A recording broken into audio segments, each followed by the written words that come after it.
तो आज हमारे सामने जो स्रोत है वो एक तरह का विजुअल सफर है।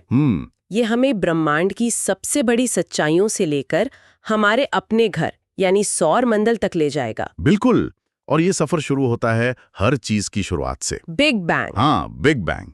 स्रोत में ऐसे किसी धमाके की तरह नहीं, बल्कि स्पेस के जन्म की तरह दिखाया गया है। सोचिए, करीब 13.8 अरब साल पहले सब कुछ एक बिंदु में, हाँ, एक ऐसे बिंदु में सिमटा हुआ था जिसकी हम कल्पना भी नहीं कर सकते। जिसे सिंगुलैरिटी कहते हैं। मुझे स्रोत का ये हिस्सा बहुत अच्छा लगा, जहां बताया गया कि ये सिर्फ एक छोटा गर्म बिंदु नहीं था। नहीं, बिल्कुल नहीं। ये तो अनंत घनत्व मतलब इनफाइनाइट डेंसिटी वाली एक ऐसी हकीकत थी जहां आज के फिजिक्स के नियम ही काम नहीं करते। सही बात है। और फिर एक पल में वो बिंदु फैलना शुरू हुआ। और देखिए, ये किसी बम की तरह स्पेस में नहीं फैला। अच्छा। इसने खुद स्पेस को बनाया और फैलाया। और कमाल की बात यह है कि वो फैलाव आज तक जारी है। आज तक। हाँ, हमें जो विजुअल गाइड मिली है उसमें एक बेहतरीन उदाहरण है। जैसे किसी फूलते हुए गुब्बारे की सतह पर डॉट्स एक दूसरे से दूर जाते हैं। हाँ, वैसे ही आकाशगंगाएं भी। बिल्कुल।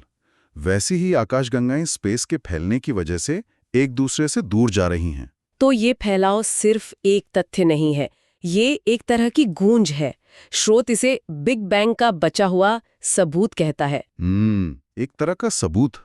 मतलब हम आज भी उस महाविस्फोट की ऊर्जा को महसूस कर सकते हैं। और इसी फैलाव के दौरान पहले परमाणु बने और फिर अरबों सालों में तारे और आकाशगंगाएं बनी। और हमारी अपनी आकाशगंगा मिल्की वे, वो ऐसी ही खरबों आकाशगंगाओं में से एक है। ये कोई शांत जगह नहीं है, मतलब ये अरबों तारों का एक हलचल भरा शहर है। और हमारा सूरज, इस शहर का एक मामूली सा नागरिक। तो हमारी मिल्की वे जैसी आकाशगंगाएं असल में इन्हीं अरबों तारों का एक विशाल समूह है। हाँ। लेकिन ये तारे खुद क्या हैं? स्रोत के मुताबिक ये सिर्फ रोशनी के गोले तो नहीं है। नहीं, ये ब्रह्मांड के इंजन हैं। ये हाइड्रोजन और हीलियम जैसी गैसों के इतने विशाल बादल हैं कि इनके अपने वजन से ही इनके केंद्र में वो परमाणु आपस में जुड़ने लगते हैं। एग्जैक्टली। इसी को न्यूक्लियर फ्यूजन कहते हैं और यही वो प्रक्रिया है जो गर्मी और रोशनी पैदा करती है। लेकिन इससे भी दिलचस्प बात यह है कि तारे दरअसल एलिमेंट फैक्ट्री हैं। एलिमेंट फैक्ट्री मतलब हमारे शरीर में मौजूद लोहे से लेकर हमारे फोन में इस्तेमाल होने वाले सोने तक ज्यादातर भारी तत्व किसी तारे के दिल में बने थे या फिर उसकी मौत के वक्त हुए सुपरनोवा धमाके में। मतलब हम सब सचमुच स्टारडस्ट से बने हैं। हाँ, सच में। वाओ।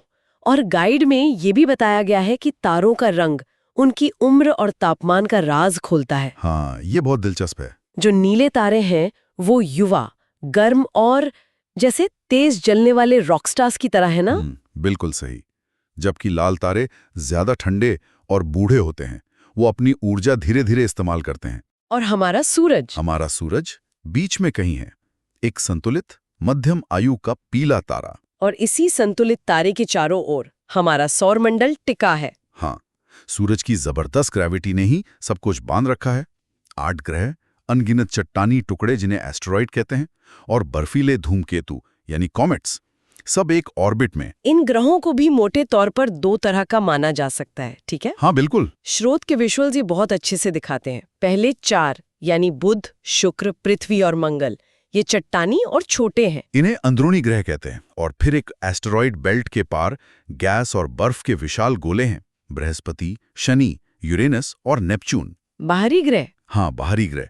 ये इतने बड़े हैं कि इनमें हमारी पृथ्वी जैसी सैकड़ों दुनिया समा सकती हैं। लेकिन इन सब में सिर्फ एक ही जगह है जहां हमें जीवन का पता है, पृथ्वी। हाँ, और ऐसा इसलिए क्योंकि ये अपने तारे से गोल्डीलॉक्स जोन में है। न बहुत गर्म न बहुत ठंडा, बस इतना सही कि यहाँ पानी तरल रूप में मौजूद रह सके। तो देखा जाए तो हमने एक ही धागे को पकड़ा और 13.8 अरब साल का सफर तय कर लिया, एक बिंदु के फैलने से लेकर तारों के बनने और फिर हमारे ग्रह पर जीवन की इन खास परिस्थितियों तक। यहाँ सबसे बड़ा आइडिया यह है कि हर चीज जुड़ी हुई है। ब्रह्मांड की कहानी ही हमारी कहानी है। हम उस पहले महाविस्फोट का ही एक हिस्सा है। बिल्कुल। चलिए जाते जाते सुनने वालों के लिए एक सवाल छोड़ते हैं। हाँ, जरूर।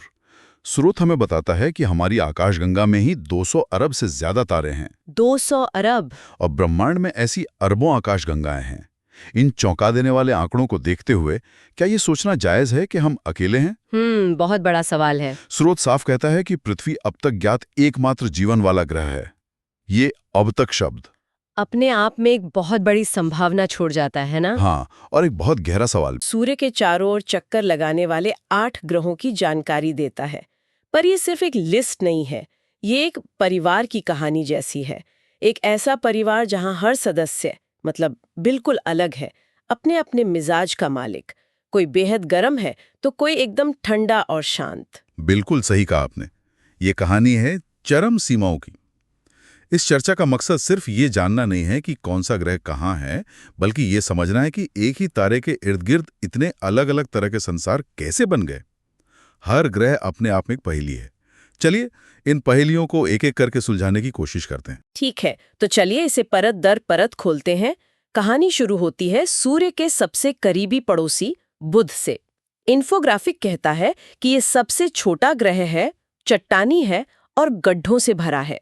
लेकिन जो चीज मेरा ध्यान खींच रही है वो है इसका तापमान। दिन में झुलसा देने वाली गर्मी और रात में जमा देने वाली ठंड। इतना ज्यादा फर्क क्यों? हाँ, यही तो बुध की सबसे बड़ी पहेली है। इसका जवाब एक ऐसी चीज में छिपा है जो बुध के पास नहीं है। एक वायुमंडल, मतलब एटमॉस्फेयर। अच्छा। वायुमंडल किसी भी ग्रह के लिए आप कह सकते हैं एक कंबल या थर्मोस्टेट की तरह काम करता है। ये दिन में सूरज की कुछ गर्मी को रोकता है और रात में ग्रह की अपनी गर्मी को बाहर जाने से भी रोकता है। बुध के पास ये कंबल है ही नहीं। मतलब कोई प्रोटेक्शन नहीं। जो भी गर्मी दिन में आती है वो रात में पूरी की पूरी वापस अंतरिक्ष में चली जाती है। तो ये हमें क्या सिखाता है? ये हमें एक बहुत जरूरी सबक सिखाता है। किसी ग्रह पर जीवन की संभावना सिर्फ पानी या जमीन से नहीं, बल्कि उसके वायुमंडल के संतुलन से तय होती है। बुध एक बेहतरीन उदाहरण है कि वायुमंडल के बिना एक ग्रह कैसा होता है। मतलब चरम सीमाओं की दुनिया, जहां कुछ भी पनप नहीं सकता। दिलचस्प है। तो बुध के पास वायुमंडल नहीं है, लेकिन अगर हम दूसरे ग्रह पर जाएं जहां वायुमंडल बहुत ज्यादा हो तो? मेरा इशारा शुक्र की तरफ है, यानी वीनस। इसे पृथ्वी की जुड़वा बहन कहते हैं क्योंकि आकार लगभग एक जैसा है। पर एक मिनट, यह बुध से ज्यादा दूर है। फिर भी इन्फोग्राफिक कहता है कि यह सौर मंडल का सबसे गर्म ग्रह है। ये कैसे हो सकता है? और यहीं पर कहानी एक नाटकीय मोड़ लेती है। शुक्र एक, आप कह सकते हैं, एक चेतावनी भरी कहानी है। इसका कारण है रनअवे ग्रीन हाउस प्रभाव। देखिए, पृथ्वी पर भी ग्रीन हाउस प्रभाव है जो हमारे ग्रह को रहने लायक गर्म रखता है, लेकिन शुक्र पर कार्बन डाइऑक्साइड का इतना घना वायुमंडल है कि वो एक प्रेशर कुकर बन गया है। Pressure cooker? हाँ, सूरज की गर्मी अंदर तो आ जाती है, लेकिन बाहर नहीं निकल पाती। तो इसका वायुमंडल एक कंबल नहीं बल्कि एक जेल बन गया है जो गर्मी को कैद कर लेता है। इसीलिए ये बुध से भी ज्यादा गर्म है। बिल्कुल, इतना गर्म कि इसकी सतह पर सीसा भी पिघल जाए। और इसकी एक और अजीब बात है, इसका घूमना। ज्यादातर ग्रह एक ही दिशा में घूमते हैं, पर शुक्र लगभग उल्टी दिशा में और बहुत धीरे धीरे घूमता है। इसका एक दिन इसके एक साल से भी लंबा होता है। अरे! तो ये हर तरह से एक अजीब और रहस्यमयी जगह है। इसलिए जुड़वा बहन कहना थोड़ा धोखा देने जैसा है। ये वो जुड़वा है जो बिल्कुल अलग रास्ते पर चला गया। शुक्र की इस डरावनी कहानी के बाद अपने घर पृथ्वी पर आना काफी राहत की बात है। सूर्य से तीसरा ग्रह। हम सब जानते हैं कि यहाँ जीवन है, पानी है, चांद है, लेकिन शुक्र की कहानी सुनने के बाद मुझे लगता है कि हम पृथ्वी की सबसे खास बात को शायद नजरअंदाज कर देते हैं। और वो है संतुलन। पृथ्वी की खासियत कोई एक चीज नहीं, बल्कि कई चीजों का एक अद्भुत और बहुत ही नाजुक संतुलन है। सूर्य से एकदम सही दूरी, तरल पानी को बनाए रखने के लिए सही तापमान, जीवन के लिए सही गैसों वाला वायुमंडल, और एक चुंबकीय क्षेत्र भी जो हमें हानिकारक विकिरण से बचाता है। सही कहा। इसे गोल्डीलॉक जोन कहते हैं। न ज्यादा गर्म, न ज्यादा ठंडा, सब कुछ बिल्कुल सही। ये एक ब्रह्मांडीय चमत्कार जैसा है, सच में। तो पृथ्वी पर यह नाजुक संतुलन बना हुआ है, लेकिन क्या होता अगर ये संतुलन थोड़ा भी बिगड़ जाता? शायद हमें इसका जवाब हमारे अगले पड़ाव मंगल पर मिल सकता है। एक ऐसी दुनिया जो शायद कभी पृथ्वी जैसी थी, लेकिन अपनी कहानी खो बैठी। ये एक बहुत ही दिलचस्प सवाल है। हम सब जानते हैं कि मंगल लाल ग्रह है, लेकिन ये लाल रंग सिर्फ एक रंग नहीं है, ये एक कहानी कहता है। ये जंग का रंग है। जंग? हाँ, और लोहे में जंग तभी लगता है जब वहां ऑक्सीजन और पानी मौजूद हो। तो मंगल का लाल रंग इस बात का सबूत है कि अरबों साल पहले वहां एक घना वायुमंडल और शायद नदियां और महासागर भी थे। तो फिर हुआ क्या? वो सब कहाँ गया? यही तो $1 मिलियन का सवाल है। माना जाता है कि मंगल ने अपना चुंबकीय क्षेत्र खो दिया और उसके बिना सौर हवाएं धीरे धीरे उसके वायुमंडल को उड़ा कर ले गईं। वायुमंडल के बिना पानी भाप बनकर उड़ गया या जमीन के नीचे जम गया, और जो बचा वो है एक ठंडा, सूखा और जंग लगा हुआ रेगिस्तान। ये हमें याद दिलाता है कि पृथ्वी का संतुलन कितना कीमती और नाजुक है। मंगल पर एक और चीज है जो मुझे हैरान करती है। ओलिम्पस मॉन्स, सौर मंडल का सबसे बड़ा ज्वालामुखी। ये पृथ्वी के माउंट एवरेस्ट से लगभग 3 गुना ऊंचा है। ये इतना बड़ा कैसे बन गया? और ये हमें एक बहुत बड़ा सबक सिखाता है। किसी ग्रह का भूगोल सिर्फ उसकी जमीन से नहीं, बल्कि उसके गुरुत्वाकर्षण से तय होता है। मंगल का गुरुत्वाकर्षण पृथ्वी का सिर्फ 1/3 है।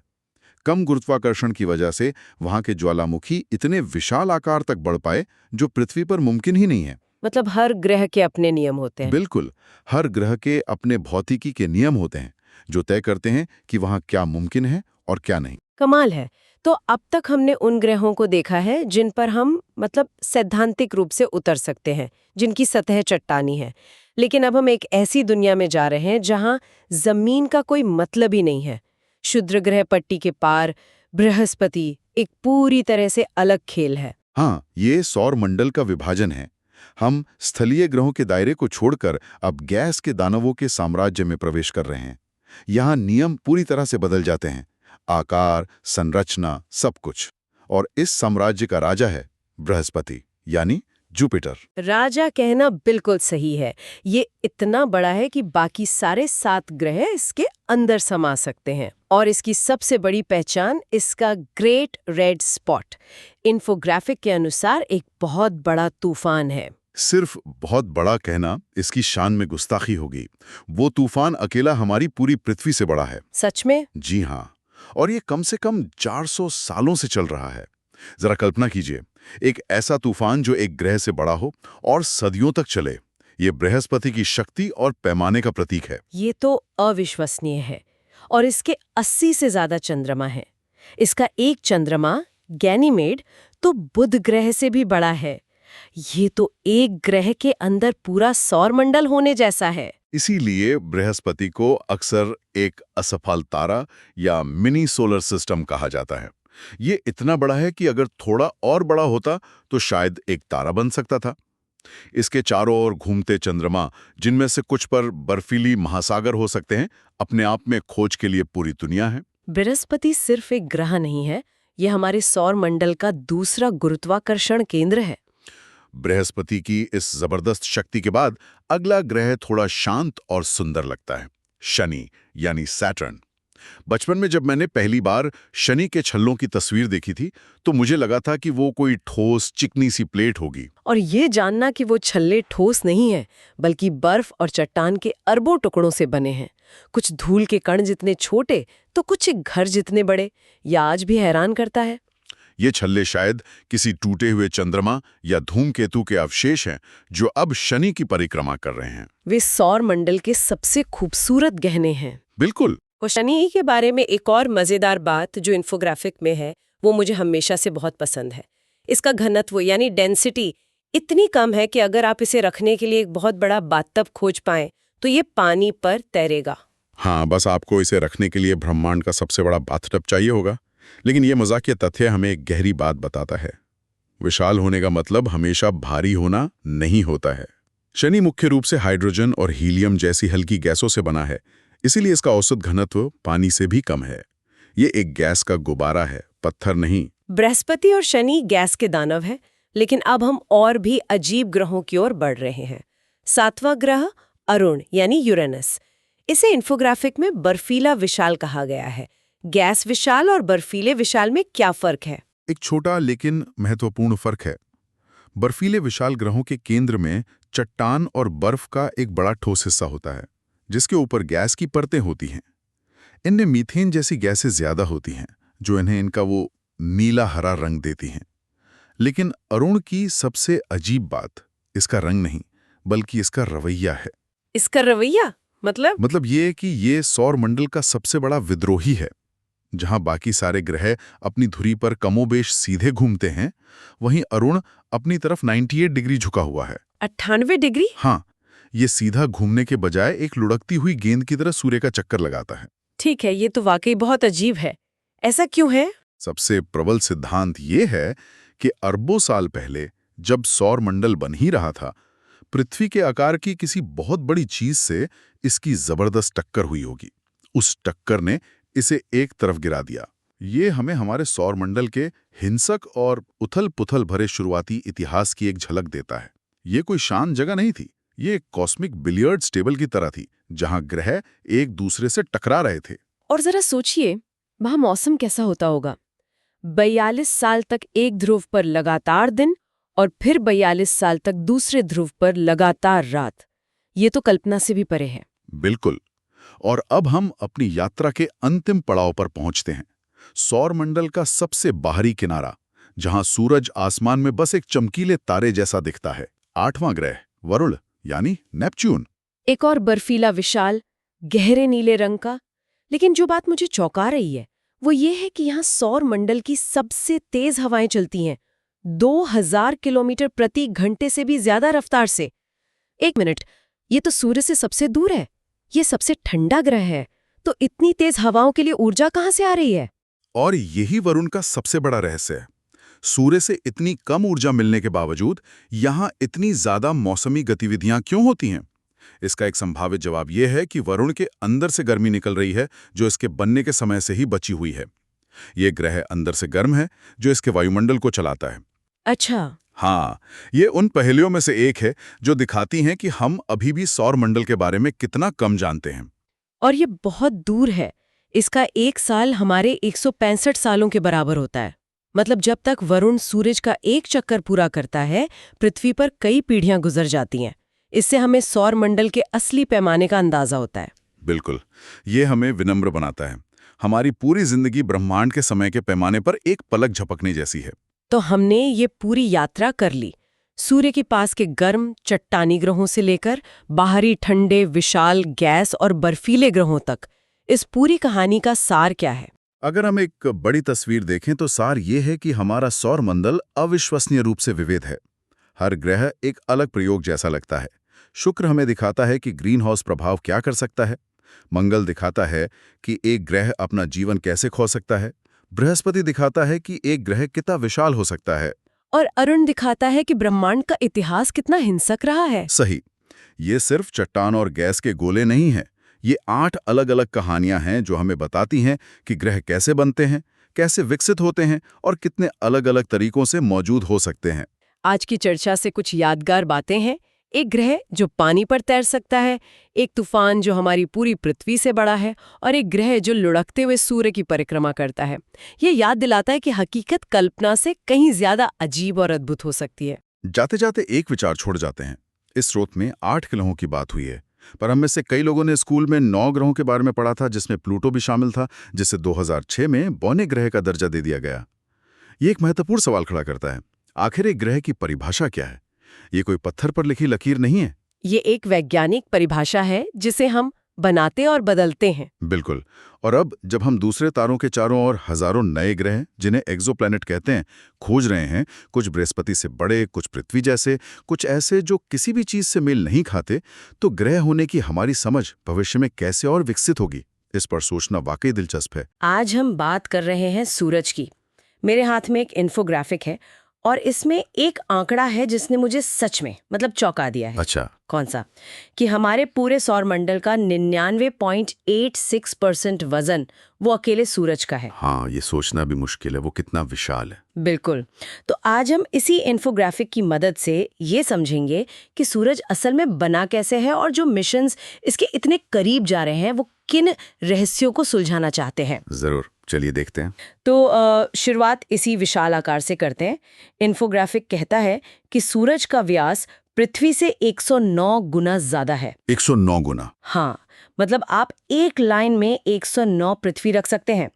पर दिलचस्प बात यह है कि ये कोई ठोस चट्टान नहीं, बल्कि गैस का एक अविश्वसनीय रूप से गर्म गोला है। हाँ। और यही गैस, खासकर हाइड्रोजन और हीलियम, इसकी ऊर्जा का स्रोत है।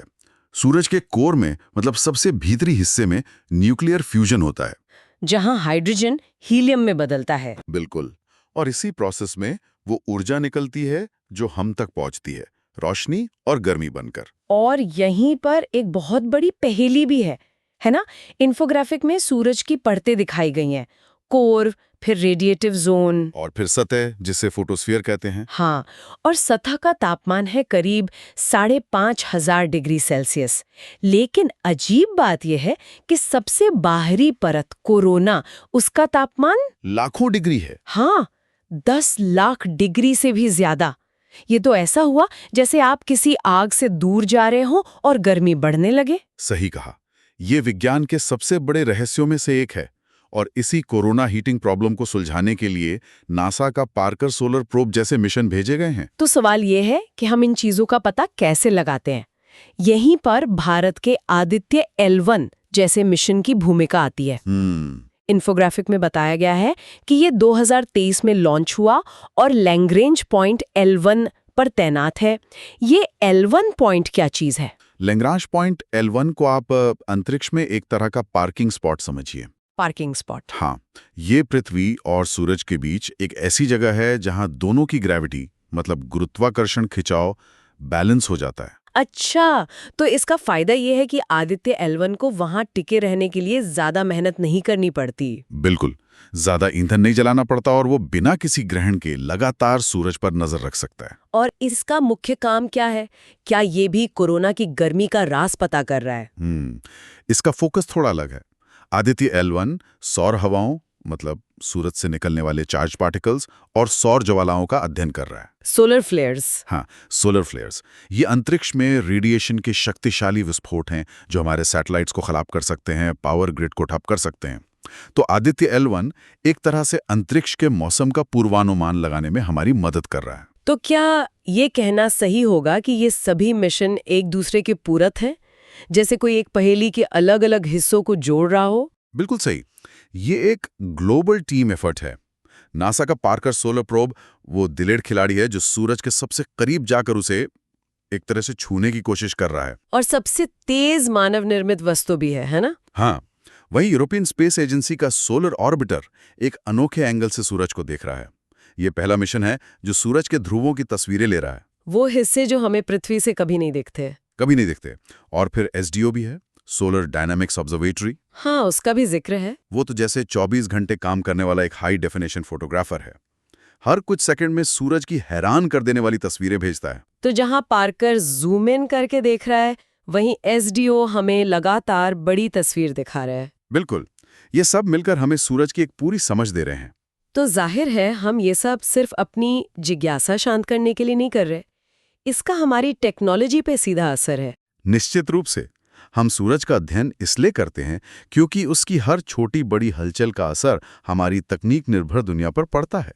लेकिन यहाँ एक और गहरी बात सोचने वाली है। ये मिशन हमें सिर्फ हमारे अपने तारे के बारे में नहीं सिखा रहे, ये हमें ब्रह्मांड में मौजूद अरबों दूसरे तारों के काम करने के तरीके के बारे में भी बता रहे हैं। ये तो है। तो असली सवाल ये है कि जब हम अपने तारे को इतनी बारीकी से समझ रहे हैं, तो क्या हम अनजाने में उन सुरागों को भी इकट्ठा कर रहे हैं जो हमें अनगिनत दूसरे सौरमंडलों और शायद ब्रह्मांड में कहीं और जीवन की संभावनाओं को समझने में मदद करेंगे? तो आज हमारे सामने चंद्रमा से जुड़ा एक बहुत ही दिलचस्प ग्राफिक है। लेकिन ये सिर्फ कुछ तारीखों और मिशनों की एक लिस्ट नहीं है। ये असल में ये चांद को लेकर हमारी सोच कैसे बदली, उसकी कहानी है। बिल्कुल। पहले चांद एक मंजिल थी कि वहां पहुंचना है, एक झंडा गाड़ना है। और आज वो एक पड़ाव है, शायद एक बेस कैंप। तो चलिए इसी बदलाव को जरा समझते हैं। बिल्कुल सही कहा। ये कहानी असल में 2 हिस्सों में बटी हुई है। पहली दौड़ वो थी विचारधारा की, अपनी ताकत दिखाने की, कोल्ड वॉर। हाँ, और आज की जो दूसरी दौड़ है वो है संसाधनों की और भविष्य में मतलब नए ठिकाने बनाने की। और इस ग्राफिक में ये सारे अहम मोड़ साफ दिखते हैं। तो पहली दौड़, जैसा आपने कहा, कोल्ड वॉर के दौर में शुरू हुई। ग्राफिक में रूस के लूना 2 का जिक्र है, जो चांद तक पहुंचने वाला पहला ऑब्जेक्ट था। सही। और फिर लूना 9, जिसने पहली सॉफ्ट लैंडिंग की। और इसके ठीक बाद अमेरिका का अपोलो 11 मिशन आ जाता है। और नील आर्मस्ट्रांग का वो पहला कदम। हाँ, वो ऐतिहासिक कदम। और यहाँ पर पहुंचने और सॉफ्ट लैंडिंग का जो फर्क है ना, वो समझना बहुत जरूरी है। अच्छा। देखिए, क्रैश लैंडिंग तो बस ये बताती है कि आप वहां तक पहुंच गए, लेकिन एक कंट्रोल्ड सॉफ्ट लैंडिंग ये साबित करती है कि आप वहां सिर्फ पहुंच ही नहीं सकते, बल्कि वहां काम भी कर सकते हैं। बिल्कुल, वहां काम करने के लिए जरूरी सामान और भविष्य में इंसानों को भी सुरक्षित उतार सकते हैं। इसी ने असल में अपोलो मिशन के लिए दरवाजा खोला था। तो वो दौर था झंडे गाड़ने का और कदमों के निशान छोड़ने का। लेकिन फिर तो एक लंबा सन्नाटा छा गया। हाँ। तो आज की जो ये नई दौड़ है, इसकी शुरुआत कहाँ से माननी चाहिए? मेरे हिसाब से असली मोड़ तब आया जब हमने चांद को सिर्फ एक चट्टान का टुकड़ा समझना बंद कर दिया। ओके। और इसका बहुत बड़ा श्रेय भारत के चंद्रयान 1 को जाता है। 2008 में उसने चांद पर पानी के अणुओं की मौजूदगी की पुष्टि की, जो बहुत बड़ी खोज थी, बहुत बड़ी। और ये खोज सिर्फ वैज्ञानिक जिज्ञासा के लिए नहीं थी। चांद पर पानी का मतलब है भविष्य के मिशनों के लिए सांस लेने लायक ऑक्सीजन, पीने का पानी और रॉकेट फ्यूल भी। हाँ, और उसे तोड़कर रॉकेट के लिए हाइड्रोजन फ्यूल भी बनाया जा सकता है। बस इस एक खोज ने चांद को एक मंजिल से एक गैस स्टेशन और बेस कैंप में बदल दिया। और यहीं से कहानी में असल दिलचस्पी शुरू होती है। मतलब अब चांद पर संसाधन है। सही। और जहां संसाधन होते हैं वहां तो होड़ होती ही है। ग्राफिक में चीन के चांगी 4 मिशन का जिक्र है, जो चांद के उस हिस्से पर उतरा जो हमें पृथ्वी से कभी दिखता भी नहीं। For side of the moon. हाँ, सुनने में ये एक और लैंडिंग लगती है, पर ये उतना सीधा नहीं था, है ना? बिल्कुल नहीं। ये तकनीकी रूप से एक बहुत बहुत बड़ी छलांग थी, क्योंकि चांद का वो हिस्सा हमेशा पृथ्वी से दूर रहता है, तो आप उससे सीधे बात नहीं कर सकते। सिग्नल ब्लॉक हो जाएगा। हाँ, चीन को इसके लिए पहले एक खास सैटेलाइट को चांद के पीछे एक स्थिर पॉइंट पर भेजना पड़ा, जो एक तरह से पोस्ट ऑफिस का काम कर सके। अच्छा, मतलब एक रिले स्टेशन। बिल्कुल, पृथ्वी से सिग्नल लेकर लैंडर तक पहुंचाए और वापस भेजे। ये उनकी लंबी प्लानिंग और जबरदस्त तकनीकी क्षमता को दिखाता है। और फिर आता है चंद्रयान 3। जब मैं उस लैंडिंग के बारे में सोचता हूँ, आज भी कमाल लगता है। दुनिया के बड़े बड़े देश अरबों डॉलर खर्च करके जिस दक्षिणी ध्रुव पर पहुंचने की कोशिश कर रहे थे, भारत ने वहां सफलतापूर्वक लैंडिंग कर दी। आखिर दक्षिणी ध्रुव में ऐसा क्या खास है? खास है वो पानी। अच्छा, वही पानी जिसकी खोज चंद्रयान 1 ने की। वही पानी। दक्षिणी ध्रुव पर ऐसे कई क्रेटर हैं जहां अरबों सालों से सूरज की रोशनी नहीं पहुंची है। वहां जबरदस्त ठंड की वजह से पानी बर्फ के रूप में जमा हुआ है। चंद्रयान 3 ने हमें उसी खजाने के दरवाजे पर उतारा है। तो अब भविष्य क्या है? ग्राफिक में अमेरिका के आर्टेमिस प्रोग्राम का जिक्र है। लक्ष्य है इंसानों को चांद पर वापस भेजना। लेकिन क्या ये सिर्फ अपोलो मिशन को दोहराने जैसा नहीं है?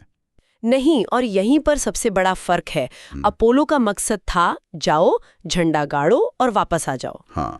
आर्टेमिस का लक्ष्य है वहां एक स्थायी उपस्थिति बनाना, मतलब एक बेस, चांद का चक्कर लगाता एक ऑर्बिटिंग स्टेशन, ताकि हम वहां रहना और काम करना सीख सकें। तो ये मंगल और उससे आगे जाने की तैयारी है। बिल्कुल। लेकिन क्या ये सब बहुत ज्यादा महत्वाकांक्षी नहीं लगता? मेरा मतलब है, अपोलो के बाद हम 50 साल तक वापस नहीं गए। इस बार क्या अलग है? इस बार फर्क ये है कि ये सिर्फ एक देश की महत्वाकांक्षा नहीं है। प्राइवेट कंपनियां शामिल हैं, अंतर्राष्ट्रीय सहयोग है, और सबसे बड़ी बात वजह? हाँ, सबसे बड़ी बात है एक ठोस वजह। वो संसाधन जो हमें गहरे अंतरिक्ष में जाने में मदद करेंगे। अब ये सिर्फ एक राजनीतिक मिशन नहीं है, बल्कि एक आर्थिक और रणनीतिक मिशन भी है।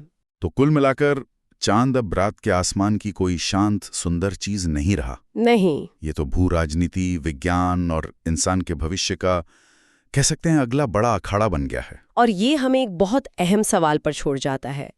इस नई दौड़ में अमेरिका, चीन, रूस, भारत सब एक दूसरे से मुकाबला कर रहे हैं। सोचने वाली बात यह है कि जब चांद पर इंसान की स्थायी बस्ती बनेगी, तो क्या वहां भी धरती की तरह सरहदें और झगड़े होंगे, या अंतरिक्ष हमें मिलकर काम करना सिखाएगा? नमस्कार और स्वागत है। आज हमारे सामने मंगल ग्रह का एक इन्फोग्राफिक है, और सच कहूं तो ये किसी जासूसी कहानी के नक्शे जैसा लग रहा है। हाँ, सही कहा। इसके सुराग हमें एक ऐसी दुनिया की तरफ ले जाते हैं जो मतलब शायद कभी जीती जागती थी, पर आज एक ठंडा लाल रेगिस्तान है। बिल्कुल। तो चलिए इन सुरागों को एक एक करके जोड़ते हैं। बिल्कुल, शुरू करते हैं। तो सबसे पहले मंगल को लाल ग्रह क्यों कहते हैं? इन्फोग्राफिक में लिखा है कि इसकी सतह आयरन ऑक्साइड से ढकी है, मतलब सीधी सादी भाषा में जंग। हाँ बिल्कुल, पूरी सतह पर एक तरह से जंग लगी हुई है और इसीलिए वो हमें लाल दिखता है। और साइज में ये पृथ्वी का लगभग आधा है और यहाँ की ग्रेविटी भी सिर्फ 38% है।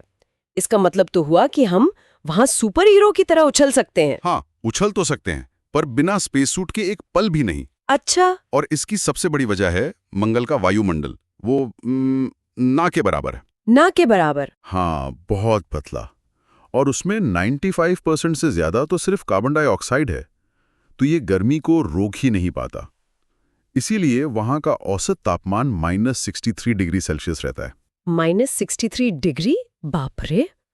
लेकिन मैंने सुना है कि गर्मियों में तापमान थोड़ा बेहतर हो जाता है। बिल्कुल, गर्मियों में भूमध्य रेखा के पास ये 20 डिग्री सेल्सियस तक पहुंच सकता है। अरे, वो तो काफी आरामदायक है। हाँ, लेकिन इसी पतले वायुमंडल का एक और नतीजा है, धूल भरी आंधियां।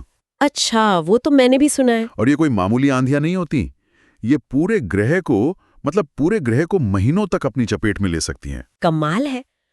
और जब वो धूल छटती होगी तो जो सतह दिखती है वो तो और भी गजब है।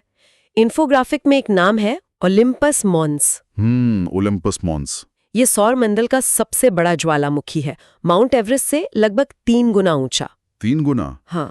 पृथ्वी पर ऐसा कुछ क्यों नहीं है? ये बहुत दिलचस्प सवाल है। देखिए, पृथ्वी पर टेक्टोनिक प्लेट्स हैं जो हमेशा खिसकती रहती हैं। हाँ। तो कोई भी ज्वालामुखी एक जगह पर बहुत ज्यादा बड़ा नहीं हो पाता, लेकिन मंगल पर टेक्टोनिक प्लेट्स नहीं हैं।